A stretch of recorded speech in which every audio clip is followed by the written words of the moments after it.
So, Mara, how did you come to do what you're doing?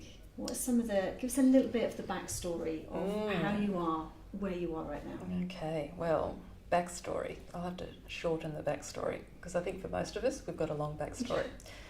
So I was one of those people, I think I was very fortunate because I knew what I wanted to do when I was 11. And that was look after people and help people. Being a young, precocious person, I used to actually conduct psychological experiments on people at a young age, just to see what they would do and what motivated them. So that led me to do a lot of reading in my teenage years of normal psychology books and psychiatry books, all with a great passion to get into helping people. And so I went into university, originally went into medicine to become a psychiatrist, but a couple of years into that I realised that psychiatry for me wasn't the right treatment option, I suppose, in terms of how I wanted to help people. And so I switched to psychology and I became a clinical psychologist and also, that's another long story, a neuropsychologist, a clinical neuropsychologist. And I worked in the hospital system as a clinical neuropsych, but also still couldn't get away from that clinical helping people in terms of their therapeutic process. So I did a bit of both. And very fortunate that in those days hospitals had, well they still do I suppose, a limited amount of funding, so it's pretty good that they had someone that did both things. And that really allowed me to operate as a clinical psychologist in a therapeutic environment, but also as a clinical neuropsychologist, which is assessment of any damage or potential damage to the brain. So that was a wonderful time. I think I was certainly very passionate about that. And during that period in my early 20s, I had the opportunity to start working in forensics. And that was as an expert witness in murder trials, as a forensic neuropsychologist in Australia. And that led to a whole other area of my career, which I suppose you could say wasn't really helping people as such. It was actually assessing people who'd already been accused of a crime to basically see whether there was a psychiatric issue or whether there was brain damage to account for what they did. Along with that, I went into private practice and as a neuropsychologist and was really looking at assessing people for areas of issue. And one day I decided that I didn't want to turn 50 and think all I've ever known is abnormality.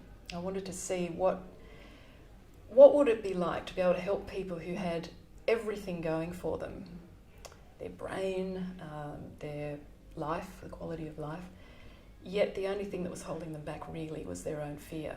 Yeah. And so that got me into, I suppose, what I do these days, which is working with people who have most of the time a pretty substantially, you would say, successful life, but there are still things, because they're human, that hold them back from really reaching their potential.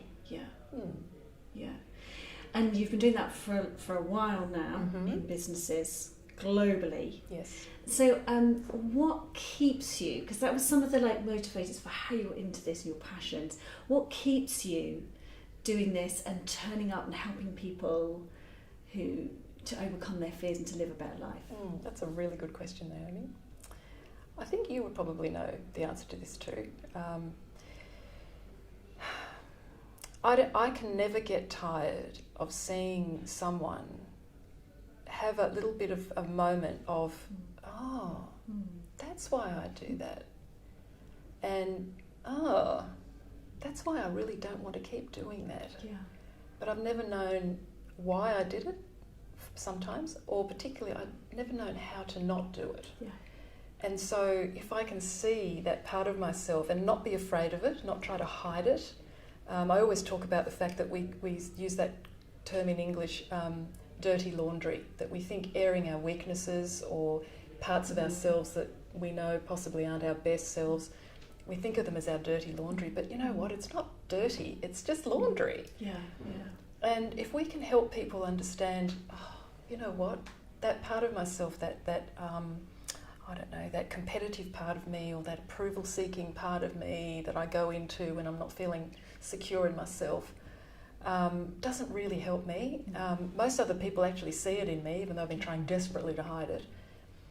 And maybe there's another way that when I use that type of thinking and behaviour, its purpose, I can actually achieve that purpose in a more constructive, more character-built way. Yes. And that, to see people get to that point, I can never get sick of that. It's a wonderful thing to see people released from, their own fears. Get that aha moment. Get their aha moments, yeah. Yeah. Okay, so this is really interesting because I am passionate about that too. And I want to know how you see, there's lots of ways this comes about, but how you see that happening with people who perhaps are doing their best, like you say, to hide those things.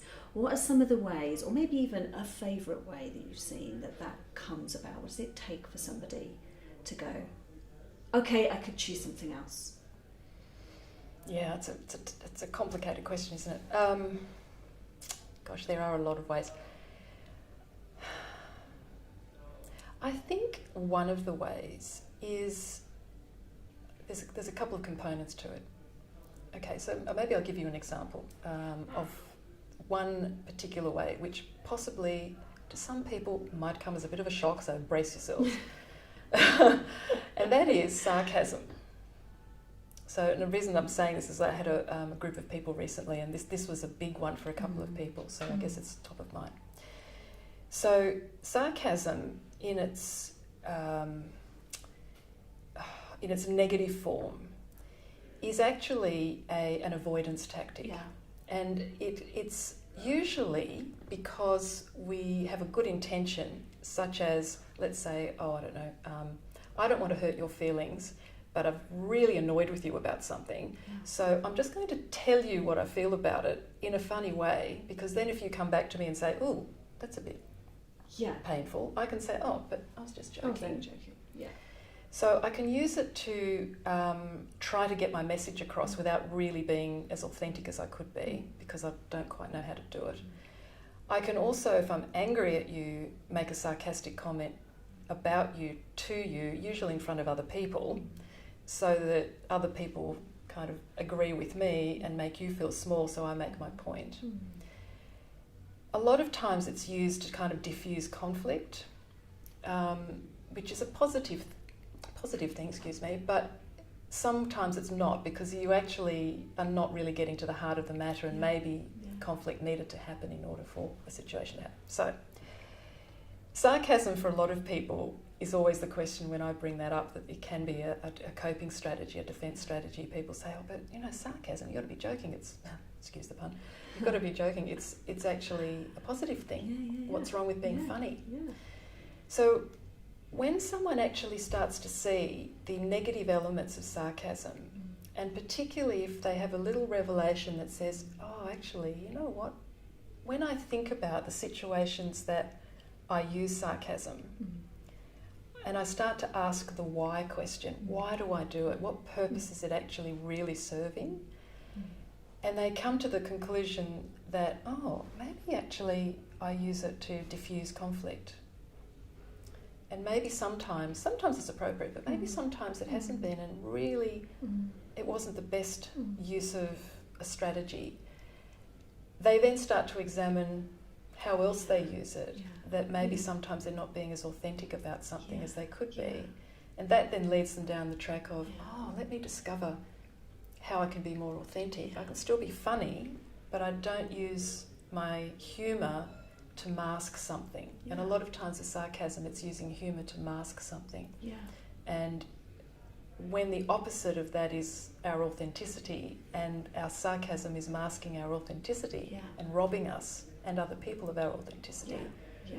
If people can go on a journey with that, they can change a lot of how they interrelate with people, and they can actually have deeper relationship. Yeah. So in finding that quite small, perhaps, example of, is this actually really what it seems? They then can go on a kind of exploration deeper into who they are and what's behind that, and potentially some bigger themes Yes, emerge. That might yeah. really be holding them back from all they could be. So I know you've got 4 styles that you teach around the globe to lots of corporates and businesses and leadership programs. Tell us about the 4 styles and how you really see why you, time and time again for 25 years now, you've been talking about these styles and keep coming back to them. Yeah, I always joke that sarcasm is one of my issues too, by the way. But I always joke I started when I was 12, but yeah, it has been about 25 years. So it took us 18 years of research, as you know, to come up with an instrument that could try to quantify some common types of thinking or behaviours actually that are both character building in us as people and security building, and also some behaviours that are fairly commonly ones that are coping strategies that most of us don't actually even realise are coping strategies. They're defensive strategies, and sarcasm is one of those that came through. So after 18 years of research, and might I also say to your listeners, if you ever think about developing a questionnaire or a psychometric tool, think carefully. So it does take a long time and a lot of effort. But we ended up coming up with what were the motivators, the heart motivators behind different types of behaviours. And could we actually put those into an easy to understand instrument that allowed us to at least have a little bit of a catalyst to say, where am I at? And so we came up with the 4 that you're talking about, and these are what we call the 4 principles. They're universal principles, they're human principles, and the 2 above, what we call above the line and below the line. Above the line is the character-based ones, which are simply humility and love. And the below the lines principles, which talk about pride, and that's ego pride, ego-driven pride, and fear, self-limiting fear. And the funny thing is that when you take that into different cultures, our instrument has now been translated into 25 languages. So we've had a 3-year project of being able to work through validating that and making sure that these principles and the questions and the styles that come out of that all are meaningful to each of these different cultures. But I think for me, the most obvious story with that is that one of our associates who's been involved in Heart Styles for many years, who you also know, Andy Reid, takes these 4 principles into village chiefs in Africa, in different regions of Africa. Didn't you? Yeah. No. Where some of these cultures don't actually have written language, it's only oral tradition. He goes in with interpreters and literally draws a line in the sand and talks about, through the interpreters, talks about humility, so growth, personal growth-driven humility, love, honour and respect, ego-driven pride and self-limiting fear. And these people in these lovely village chiefs who've got no idea of English or any other Western language all get these 4 principles in their own context because they are human principles. They're human principles. So for us it's about, if I understand that I want to come from, my intention is to help you, but the way my behaviour is coming out could have attached itself to a bit of ego, or it could have attached itself to a bit of fear. Therefore, the way you experience my good intention might not actually be the way that I think you will experience it. Yeah, and we judge ourselves by our intentions, don't we? Not we by do, our actions. Absolutely. And I know, not just from Heart Styles, but from myself trying to work on my own character development, become the best person I can be. And I'm sure people watching will know that humility's hard. Yeah, I know. Humility's really hard, and so is love. Horrible. I know. And I tell you what, and sometimes you feel like, well, I don't know if you I shouldn't say you do. One does. I do.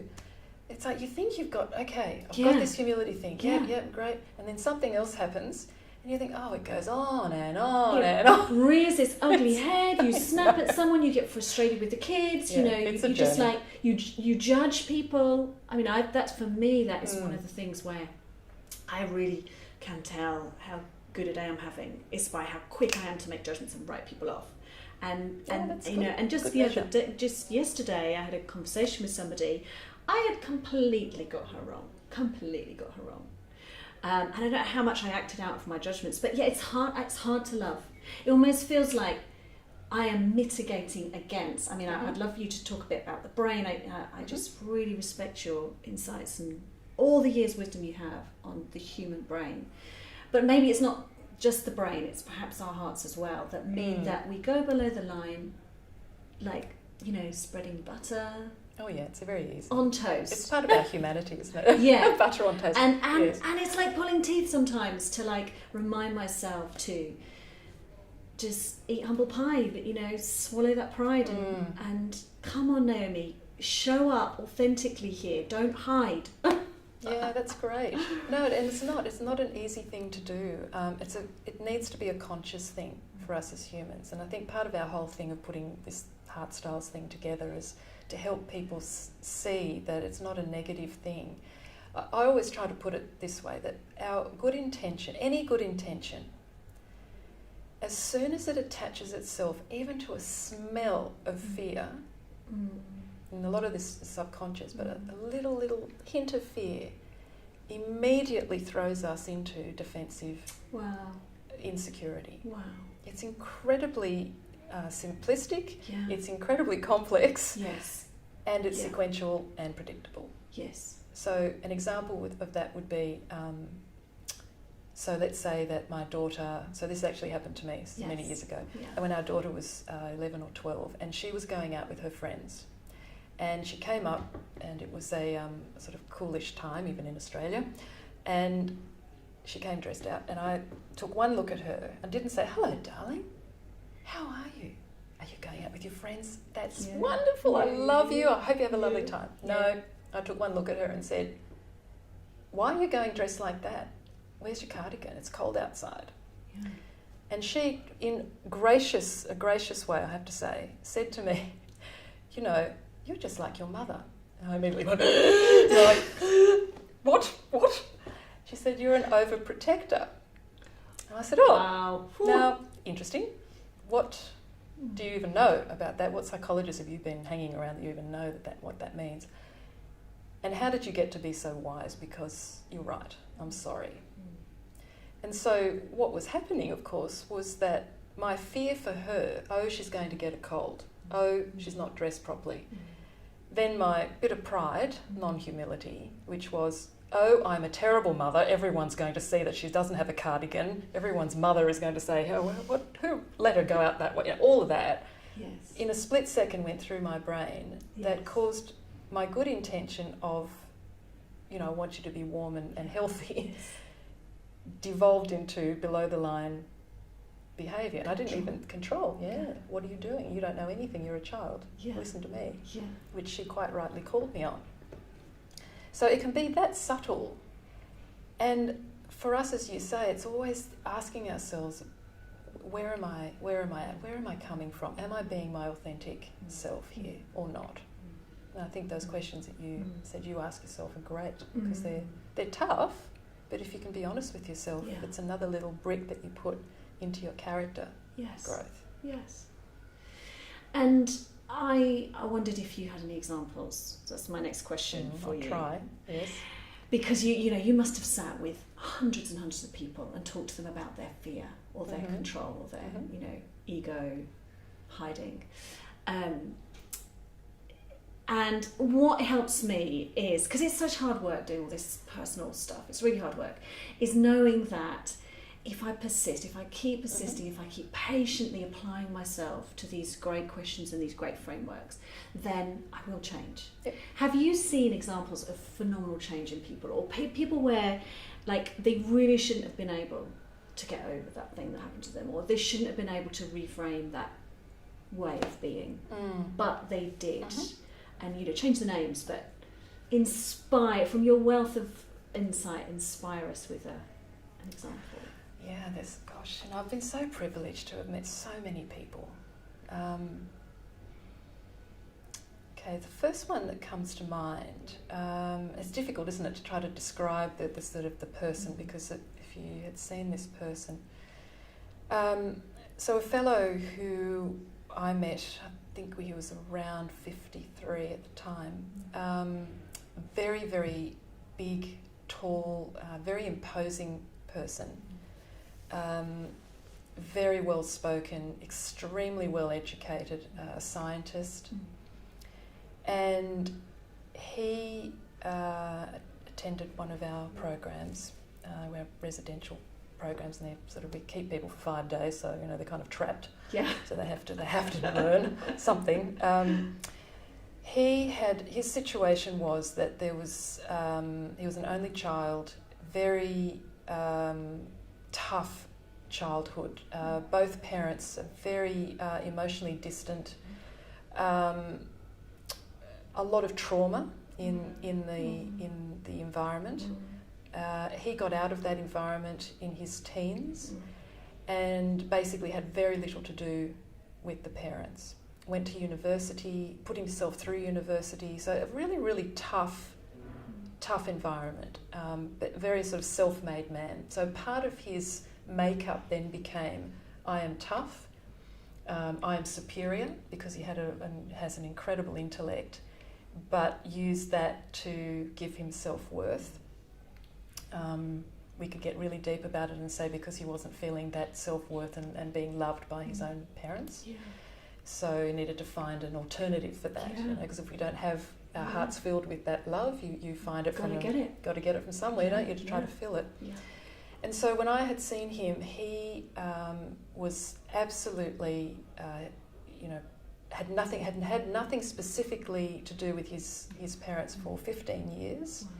His parents did not know his 2 children, and he was absolutely adamant that they never would, that it was a toxic environment, etc. So, but his heart was still that 14, 15-year-old boy longing for his father to hug him or to acknowledge him, to have some level of softness. When you dug deep, obviously, ostensibly, you never saw that. You saw a very superior style of person, quite arrogant, as other people had described him. So on our program, by the end of it, he actually realised that he was a very judgmental person, that he had wronged a number of his colleagues and wanted to take action to the next week, which he actually did. When he went back into his work environment, he actually went and apologised to a number of people, which for him, up until that point, would have just been very, very difficult to do. I think people were almost sort of fainting from like, what's going on? But the most important thing was, when he left that program, he lived in a different country, and what he did was that he changed his flight. Instead of going home for the weekend, he actually took a flight back to his home country, and which was the UK, actually, interestingly. Okay. So, and he went to the airport, he got a hire car, and he drove for 4.5 hours straight up to his parents' home, unannounced, and knocked on the door. And his father answered the door, saw his son that he had not really seen since he was 15, and certainly had no contact for the last 15 years. Took one look at him and apparently burst into tears. Yeah. And the fellow, our participant, said that he just could not, that for that to have happened, anyways, this man was a very hard man, etc. And they basically fell into each other's arms, and he stayed the weekend, and he and his father basically were more than reconciled. He actually dealt with a lot of the anger and the fears, and allowed his father to explain and his mother to explain where they were coming from all those years ago, his parents. And the interesting sort of codicil to that was that within 12 months, the father passed away. Wow. And this fellow said to us, emailed us to say, this is what's happened. And he said, may he rest in peace, but now I can live in peace. And I always thought that was a really lovely, beautiful thing to say. You know, his children actually got to meet their grandparents before. So it was a really lovely story, because I think if you saw this person, you would not think that individual, could go into a place of humility to apologise to people, let alone actually then be the instrument of reconciliation and heart into a family that really didn't exhibit a lot of that in his youth. Yeah, it's most unlikely, isn't it? But I mean, the huge courage that took. Incredible courage. Because obviously, your one of your pillars, humility and courage, they go together, don't they? They do, yeah. They do. I guess what he found on the 5 days with you was those styles that led him to the door, that could stand there knocking. I mean, and it's just a picture of humility and courage, isn't it? Standing at the door of your estranged family after 15 years and knocking on the door. And all the history. So his template in his mind was rejection, total rejection. So yes, it takes an enormous amount of courage to say, you know what, I'm going to go with, this is what he said, I'm going to go with compassion. I know I can have compassion. Amazing. Love that. And you mentioned in that story that he'd experienced trauma, and I know you know a lot about trauma, and I just wondered if for anybody who knows, they've not just that they've it's been a long time or it was hard, but they've actually kind of got an inbuilt antennae for whatever it was that hurt them, or they know that they react out of the pain they've experienced. What advice do you have, or what have you seen that really works with if I've got painful experiences, and I know that's what's keeping me below the line, and it's somewhere in the trauma realm? What do we do? What do we do with our trauma? Yeah, okay, this one could take hours, so I'll try to be succinct. Okay, I think one of the ways I talk to people about trauma is that there's two elements to it. One is the psychological, emotional part of it, with all the memories, etc., and the pain. But the other part of it is also the neurophysiological, and that is the embedded templates. So if I talk a little bit about this, hopefully it sort of might help someone. Whenever we have, so I'll just do a general discussion, because it then obviously relates to trauma, but it also relates to positive experiences as well, because the same thing applies. When we have an experience, positive or negative, and it's significant enough for us at the time, it will be encoded into our long-term memory, our little filing cabinet, where it stays as a little template. And the issue with that is that when this experience is encoded and therefore becomes a memory and filed away, it's encoded not only with the emotions that happened, but it's encoded with the physical experience, the physiology. And that's why trauma is so difficult for people to work through. Because it's not just the flashbacks of the memories of it, it's your body that actually reenacts the physical experience. So when it's a positive thing, that's great, but we don't really notice it. If you're walking down the street and all of a sudden you smell something, you think, oh, that's like my grandmother's apple pie that she used to make, and it takes you back to when you were 5, and you can taste it, it's really lovely. That's your body actually replaying the physiology of what that was like, but we don't think about it because it's a positive experience. But when it's a negative experience that you suddenly get a flashback, as in a traumatic experience, of course it becomes overwhelming, because all of that physiology actually almost takes you captive, traps you. So it's not just about dealing with the memory. When people say, oh, you probably need to get over that trauma or over that difficult experience, sure, that would be great. But it's not an easy thing to do, because it's not just about the memory. It's actually managing and learning to understand what is happening for the physiology that's also encoded in that.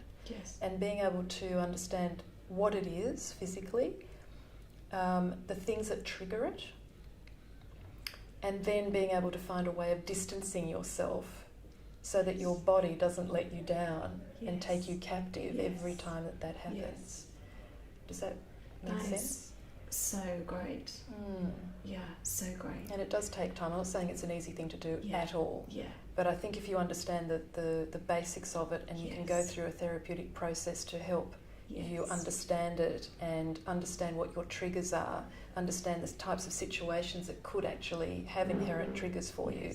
Yeah. And then when you do get triggered, find a processes that work for you that allow you to just dampen that down a bit so that you can actually just manage it. Yeah, and almost in having those physiological experiences triggered, it gives you an opportunity to rework that in a way that if you wouldn't, because you don't know what they are. We could walk around completely unconscious to our trauma triggers and our templates, and every time you get one is an opportunity to go above the line instead of below the line this time, and to understand it better. Yes.